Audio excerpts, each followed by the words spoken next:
Hello, and welcome to Money Talks. It's a special extra podcast from Slate Money where we chat with brilliant and interesting people. I'm Emily Peck of Axios. I'm also the co-host of Slate Money, and I'm here today with Peter Shamshiri. Peter, welcome to Money Talks. Thanks for having me. Peter used to be a lawyer, now hosts at least 2 podcasts that I'm aware of. That's right. There's one about the Supreme Court called 5-4, which has the great tagline of, it's a podcast about why the Supreme Court sucks, and it's great. But what I wanted you to talk about is your other podcast, If Books Could Kill, which I listen to. And that's where you and Michael Hobbs basically read bad books. We frame it as that we're reading airport books. It's probably a little broader than that in reality, but books that we think are quite popular and are either pernicious in full or in part. And we sort of try to dissect that a little bit. So that's all coming up on Money Talks. Slate Money is brought to you this week by Progressive, the car insurance company.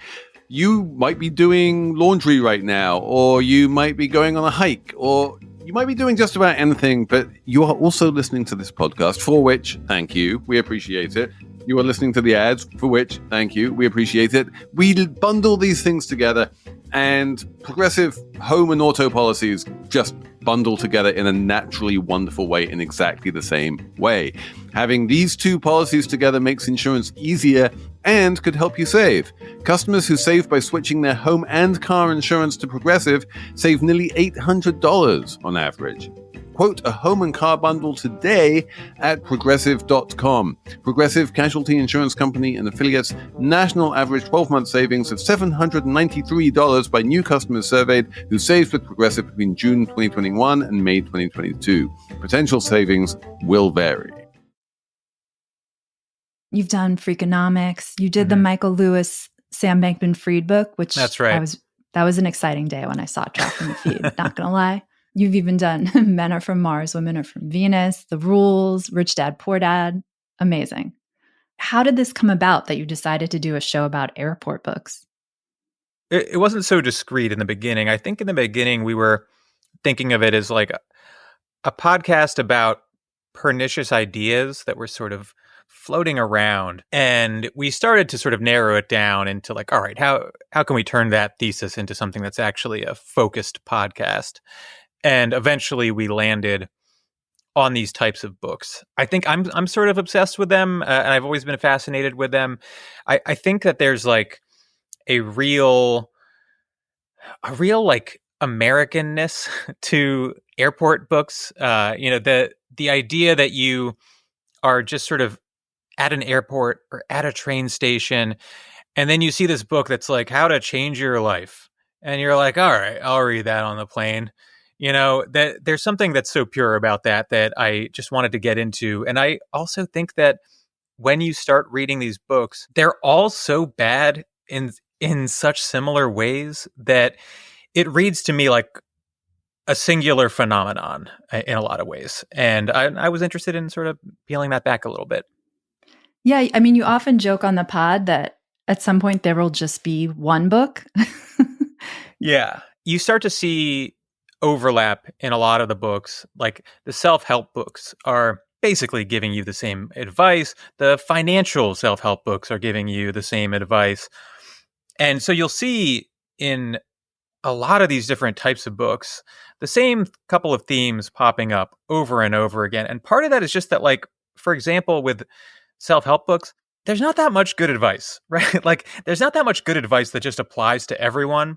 So you can either say something obvious or say something that's dumb and wrong. Mm-hmm. And that results in a lot of obvious stuff just popping up in these books. Like, this is a money podcast.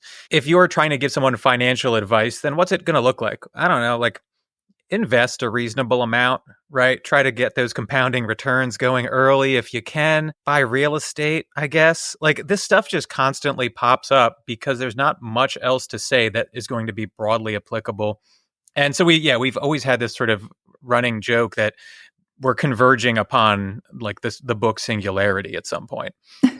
What are some examples, or like what's the typical financial self-help kind of line or advice that you're seeing a lot? Well, financial self-help books are sort of a subgenre, and they're a little more deranged than your median self-help books, I think. Okay.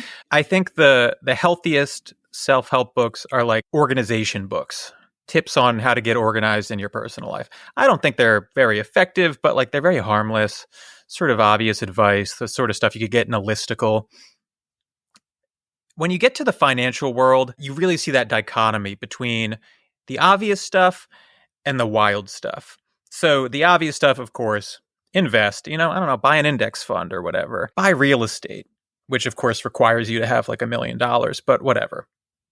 And then you get into like what I saw in like the 4-hour work week, which is basically, I almost don't want to describe it as advice. It's almost like a fantasy. Like here's how you could sort of create this business that runs without your input and you only sort of zone in for 4 hours a week. And other than that, it runs on its own and you can just go on vacation for the rest of your life.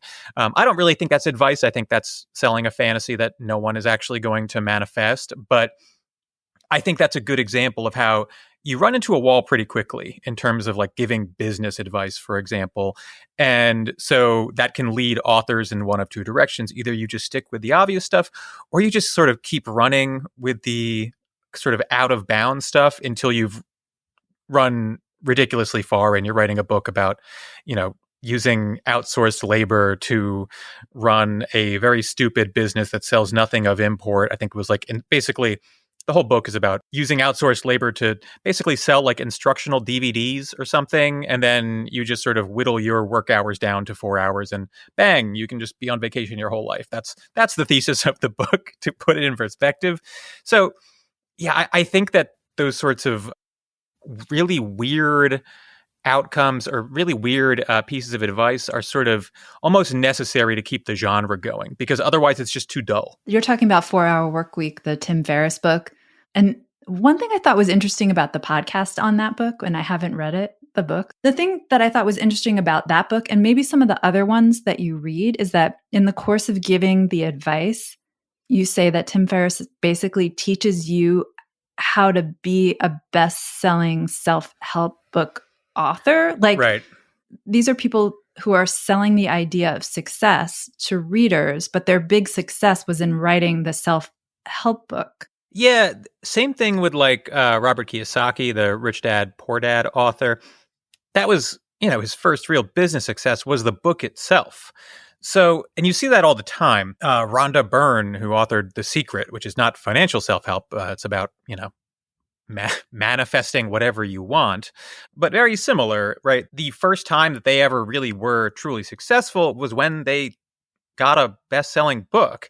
So you're sort of wondering whether they actually know how to do anything besides this, and whether this advice builds towards anything other than just branding yourself as a guru for other people to pay money.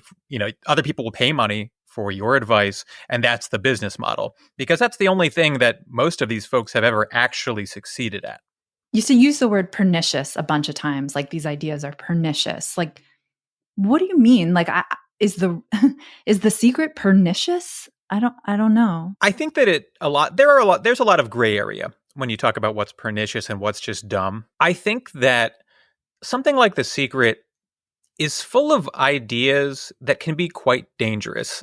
So I think most people absorb The Secret, to use that example, as a book about just sort of manifesting what you want. But the book itself is very literally about that, in the sense that it basically believes that the universe is magic and that you can sort of truly utilize your brain to connect to the universe, and the universe will return to you what you are visualizing.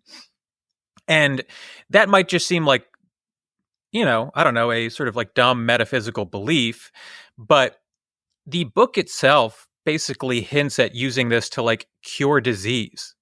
So I think once you reach points where it's like, well, maybe you don't actually need to get treatment for cancer because you can just manifest it, then we're talking about like very obvious actual danger. And by the way, there are examples of people who like thought that was the message of the book. So I think that we've always joked that like no one actually reads these books, that like you read the first chapter at the airport and then you put it in your bag and you never really touch it again. Yeah. And I think that's obviously for the best because the general lesson of a lot of these books is relatively harmless. And I would say that's probably true of The Secret too, where it's just sort of like visualize what you want, whatever, who cares? People do that. Once you sort of take them to their logical conclusions, it can become dangerous. And once you get into like the latter half of a lot of these books, that's where you see the sort of crazy ideas that the publisher probably didn't want to market too much. To like they end up getting buried there, but they're in there. There's a lot of dangerous and weird stuff in those books. I mean, Rich Dad, Poor Dad is full of really anodyne advice and also seems to like just encourage tax fraud in a really roundabout way. And all of these books have like weird little ancillary tangents like that. One thing I always have thought was kind of pernicious, and you definitely touch on it in the podcast about self-help books, is like they put it all on you. Like you're not in a bad situation because of sexism or structural racism or whatever. You're in a bad situation because, I don't know, you haven't manifested the reality you want, or you haven't done the tax fraud I'm suggesting, or you haven't, outsourced some labor to another country or whatever the advice is. But the idea is sort of just like, it's all on you to succeed or not succeed. And that seems like maybe not great. Yeah, there's very little recognition or acknowledgement of structural inequity in these books because they need to be able to pitch themselves to you as the solution. And so if the problem is this big structural thing that the author can't help you with, then they can't be the solution, right? So the problem that they are identifying has to be within you necessarily, which means that they are ignoring big picture problems. And I think that results in a lot of these books feeling sort of shallow in a lot of regards. Yeah, that's one thing I really like about the way you guys talk about the books is like you did Lean In by Sheryl Sandberg, and you talked about what she said, and then you sort of brought in, I think, did you have to call a bunch of feminists, Peter, for that? That was out of self-preservation, but I did have to call a bunch of feminists. That way, it wasn't merely two men talking about Lean In, which, of course, social disaster. Okay, let's take a break here. And when we come back, I want to hear more about how to read bad books from you. You still owe me some tips, I think. And that's all when we come back on Money Talks. This episode is brought to you by SAP. First, the bad news. SAP Business AI won't help you generate cubist versions of your family's holiday photos, but it will help you understand which supplier is best to help you roll out your plant-based packaging in Southeast Asia, identify the training your junior project manager needs to rise up the ranks, and automate repetitive tasks while you focus on big innovations, so you can be ready for the next opportunity. Revolutionary technology, real-world results. That's SAP Business AI. This episode is brought to you by SAP. First, the bad news. SAP Business AI won't help you generate cubist versions of your family's holiday photos, but it will help you understand which supplier is best to help you roll out your plant-based packaging in Southeast Asia, identify the training your junior project manager needs to rise up the ranks, and automate repetitive tasks while you focus on big innovations, so you can be ready for the next opportunity. Revolutionary technology, real-world results. That's SAP Business AI. All right, you got to give me some more tips here. Do you turn off your phone? Do you take notes, screenshots? I do take screenshots and I do take notes, and I find those both helpful as a way to get the negative energy out of me as I read bad books. I also do a lot of pacing around my apartment. I read something that makes me upset, and then I pace around my apartment talking to myself about it, trying to articulate why that upset me. I think that helps. I don't think my wife loves it that much, but I do a lot of pacing. And I think in general, you have to go into it with the mindset that you are sort of trying to articulate to people why this stuff sucks.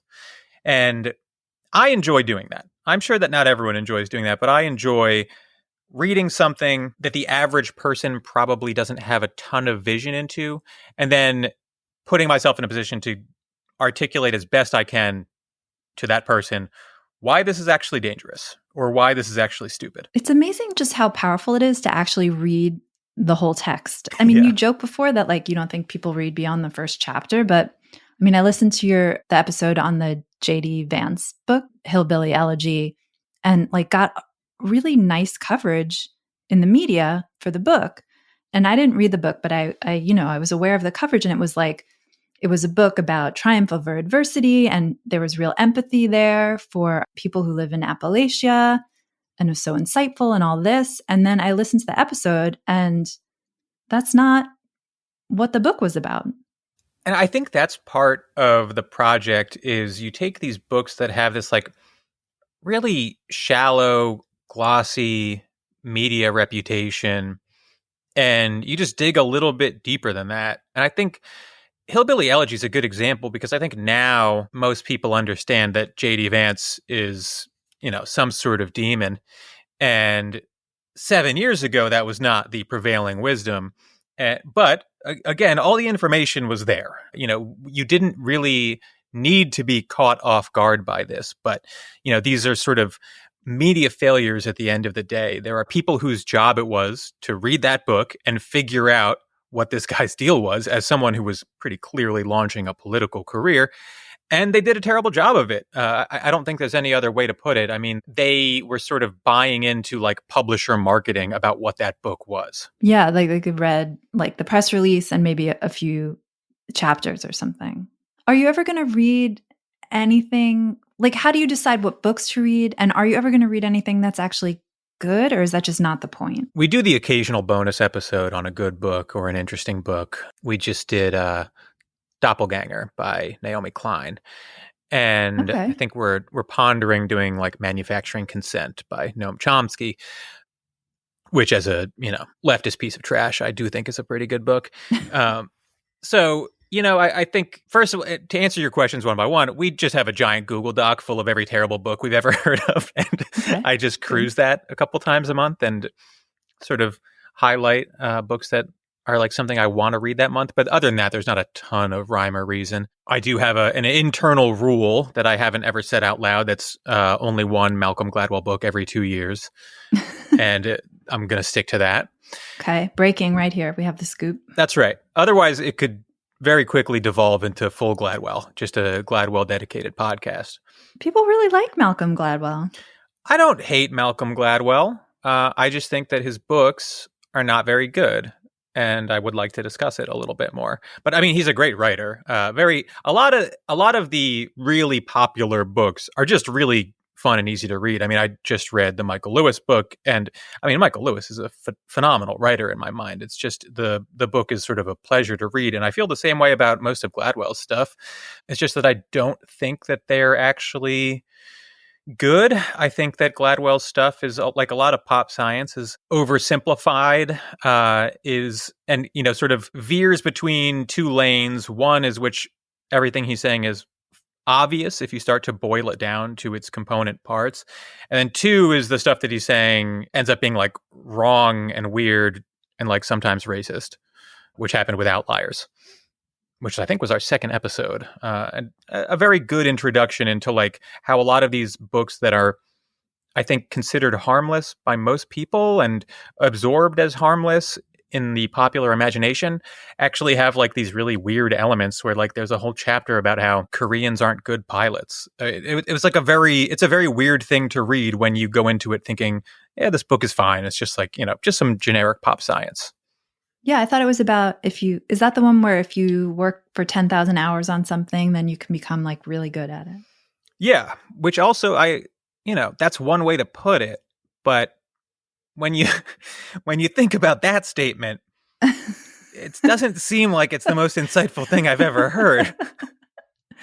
Yeah. I mean, that's 5 straight years of full-time work, for the record. So like, yeah, I do think that you'll be pretty good at something if you do it for 10,000 hours. You just called yourself, what did you say? A leftist piece of trash, I think I said. Yes, you self-identified as a leftist piece of trash. Do you feel like you're being fair to these books? Because you and Michael obviously come from, you're on the left, you're very progressive, like there's no beating around the bush. There's no to be sure. There's nothing. Like, it's just very out there. I think that we are honest about our perspective, and Yeah. I think it comes through. And I think if you completely disagree with our perspective, if you're just like a moderate conservative, you're probably not going to get a ton out of our podcast, but I think we're relatively open about that. That said, I do try, and I know Michael tries to read a lot of these books in good faith and address the arguments in good faith, and in many cases address the good faith version of the arguments being made in the books. I mean, last year I read San Francisco by Michael Schellenberger, which is a pretty expressly political book in the sense that it's expressly about policy in many regards, mental health policy, homelessness policy.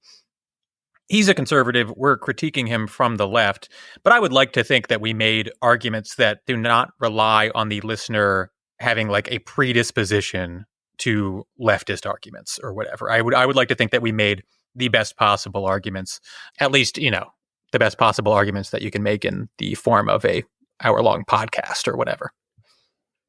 Well, I think you already answered this, but are you ever going to read something that's good? Like when you went into the Michael Lewis, Sam Bankman-Fried book, Going Infinite, was it because you had heard it was bad? Like all I had heard about the book was that like Michael Lewis was really in the bag for Sam Bankman-Fried and people were sort of surprised about it. Is that why you wanted to read that specific? Yeah, that is why, although I didn't go into it with many more preconceptions than that. I went into that book thinking we're going to see whether he's in the bag or whether he's not, right? Maybe he is getting a really bad bout of media coverage, but in reality took a relatively nuanced position. And then that's the podcast episode, right?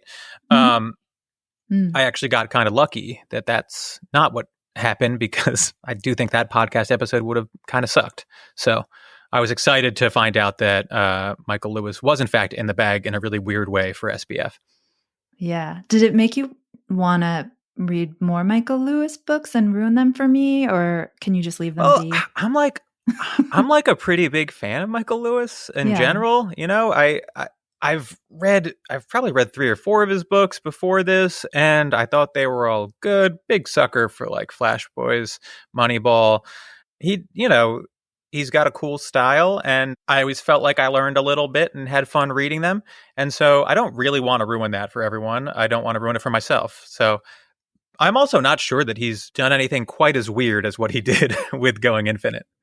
Yeah, I don't think so either. But who knows when you go back into these books what you find.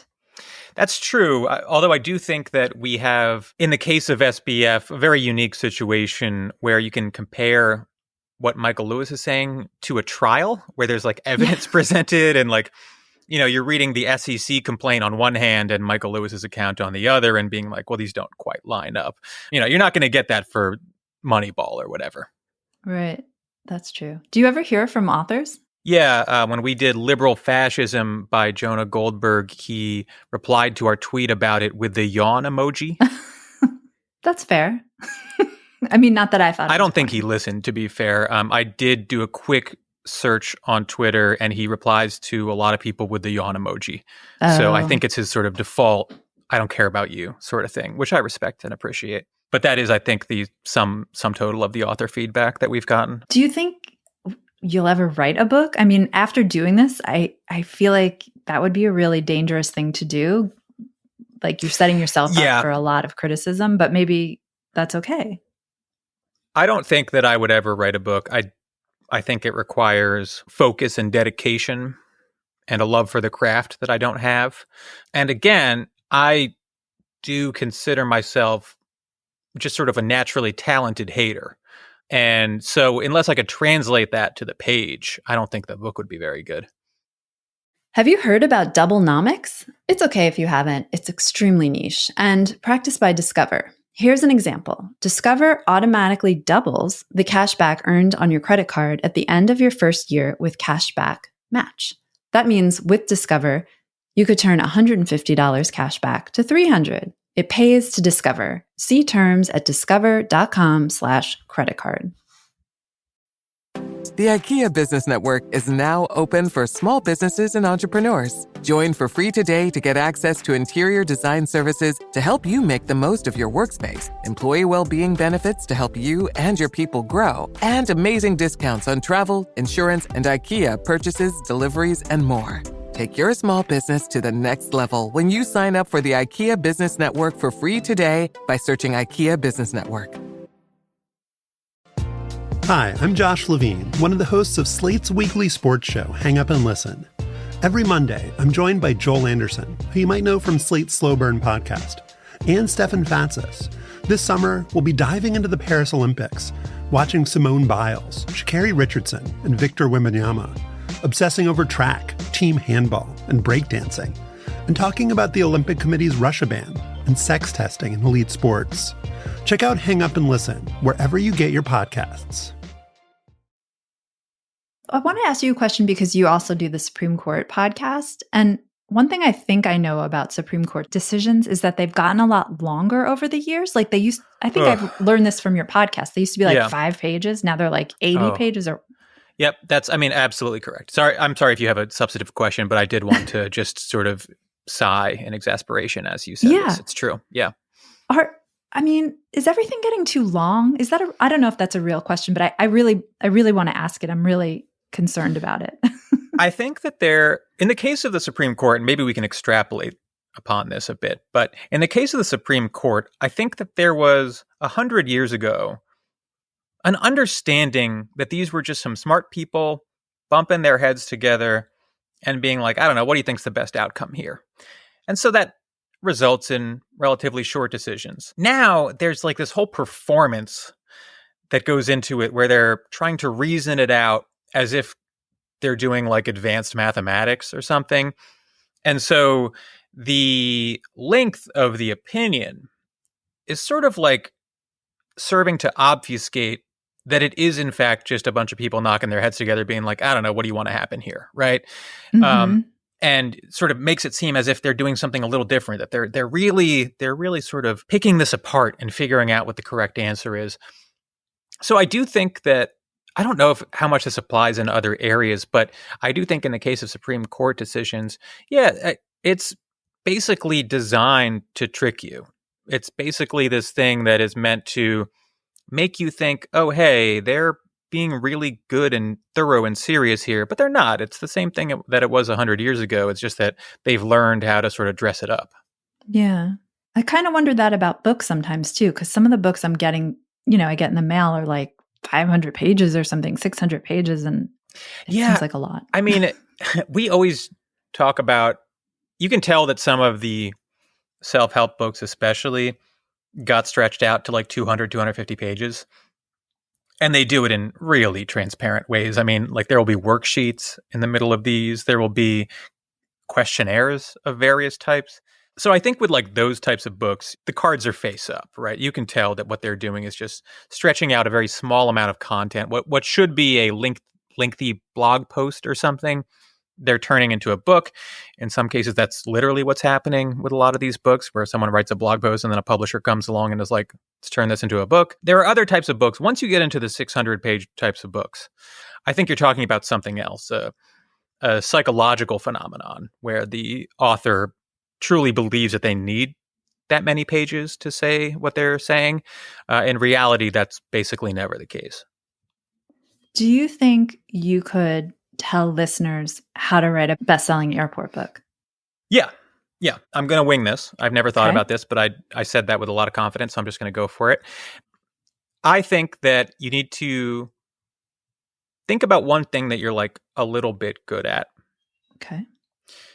Think of a catchy way to describe why you're good at it. That's chapter 1. The rest of the chapters don't actually matter. And so you can just sort of ramble on about whatever you want.